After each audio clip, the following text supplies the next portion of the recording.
IP dominance is something that is being strived for more than ever in every medium. The ways and the places in which we consume media are allowing for higher risks to be taken and quicker moves to be made when the moment is right. It's more viable than ever for studios to attack every vertical in an attempt to engage with as many different demographics as possible. It's an alternative way to keep your audience attached in a time when studios are moving away from the annual release schedules of gaming's biggest moneymakers.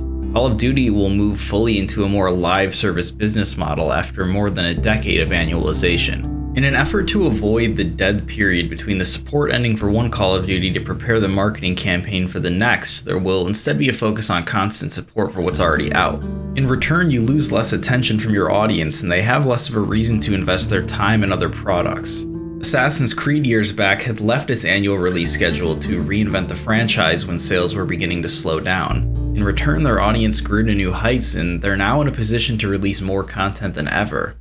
Content doesn't need to be so frequent. People were used to how something like Call of Duty and Assassin's Creed felt. They were no longer offering anything new. That is until the Battle Royale craze hit Call of Duty and Assassin's Creed decided to change into a different genre entirely. There just needs to be an option to consistently exist in that universe in meaningful ways while you wait for what's next. Having that option be exclusively in the same medium only works well when what the game is offering is completely out of the norm. There is potential for more success attacking multiple mediums. In the case of The Last of Us, that is the route Naughty Dog is wanting to take. There can always be a point when playing the same type of game can get tiresome over time, but if once done playing said game you have a related TV show to go watch or an expansive multiplayer game to jump into, that variety creates a better reason for you to stick around longer in that universe. The best way to ignite that level of interest is to just place everybody on an even playing field. It's more useful to look at The Last of Us Part 1 as the start of largely expanding ideas rather than just a remake of a game that will come and go. When they chose to re-release it, they were playing a dangerous game and they will continue to play that game with each new product release over the next couple of years. There's no way to universally win with your audience with these projects. You either remake the game as faithfully as possible while still modernizing everything you can surrounding the initial vision, or you change everything and risk losing the magic that made the game so special to begin with. If you make large changes to The Last of Us via gameplay options and level design, you risk compromising the pacing and effectiveness of the original narrative.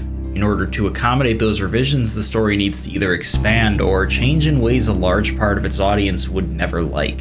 Altering the original story even slightly would make those people even more angry than what you are experiencing in a reality where it didn't stray off course. Remaking The Last of Us was going to come with these types of discussions regardless of what route Naughty Dog decided to take.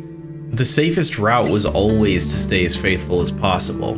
Any large interruption to the momentum they might have going post the release of the HBO show and the inevitable influx of new fans only hurts the overall plan. Naughty Dog still has much left to get right during 2023.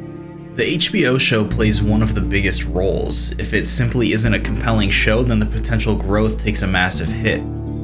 The Witcher 3 saw a 554% increase in sales after The Witcher came out on Netflix, and the game was 5 years old at that point. If The Last of Us show hits any similar level of popularity, then all newcomers to the franchise don't have to go back to a game from 2013 that might not live up to their 2022 standard.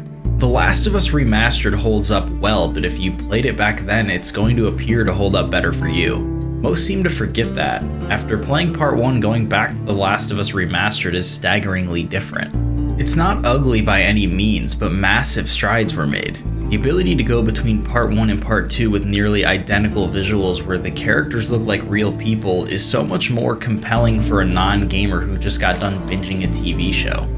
Multiplayer experiences are at no shortage. You get a short window after launch to make an impression and convince the consumer they should be spending their time in your game instead of another. If you mess up too early when the most eyes are on you, that's likely it. It's also another necessary pillar of The Last of Us that not enough people engaged with the first time around, but that will likely change in 2023. Naughty Dog has been no stranger to making unique and thoughtful multiplayer experiences. They have been doing it overlooked for 10 years due to the all-consuming attention their single-player experiences have garnered them year after year. It was never easy to turn that attention to something else. That issue disappears with their decision to make a multiplayer game that is standalone. The multiplayer pillar being so important is in large part to the sought-after retention of The Last of Us fans. In addition to there being an obvious gap to fill that The Last of Us has fit perfectly since 2013. Based on Naughty Dog's own concept art, it's pretty safe to say this game will in some part contain a Battle Royale variant, an obvious inclusion that will at a base level provide the most opportunity for new audiences. However, this game would not be standalone without providing a multitude of experiences outside of that. Naughty Dog has been expanding the last 2+ years greatly. The job postings are always loaded and they are being filled. Large numbers of these positions have been multiplayer related. It was revealed that in true Naughty Dog fashion, a narrative-driven experience will also be contained within the game. They've been teasing this aspect for years in job descriptions and publicly on social media. Outside of some well-told stories here and there in Destiny over the years, there hasn't been anything groundbreaking happening in this space. The immersion in Naughty Dog's games via leading photorealism and grounded, fine-tuned gameplay and movement doesn't exist yet in the live service space. Playing a game that looks like The Last of Us Part 1, let alone Part 2 in a multiplayer setting, has not been done before. An experience like that draws many eyes. With a multiplayer game that allows you to go from narrative to something more familiar like the arena combat that Factions has today into Battle Royale and potentially more, you have your attention. If something like this is planned for regular updates, seasons, and expansions, then they will have no issues keeping their audience engaged until the inevitable Last of Us Part 3. There is a lot that has to go right for all things The Last of Us to be capitalized on. As was stated earlier this year, we won't be hearing much about any of it post Part 1 until 2023. In a world where games are being adapted for film at an alarming rate, accessing every medium possible and trying to hold as much of your attention as they can, Naughty Dog seems to have a very slow burn plan unfolding. So far, only one piece of it's been released and it came the right way.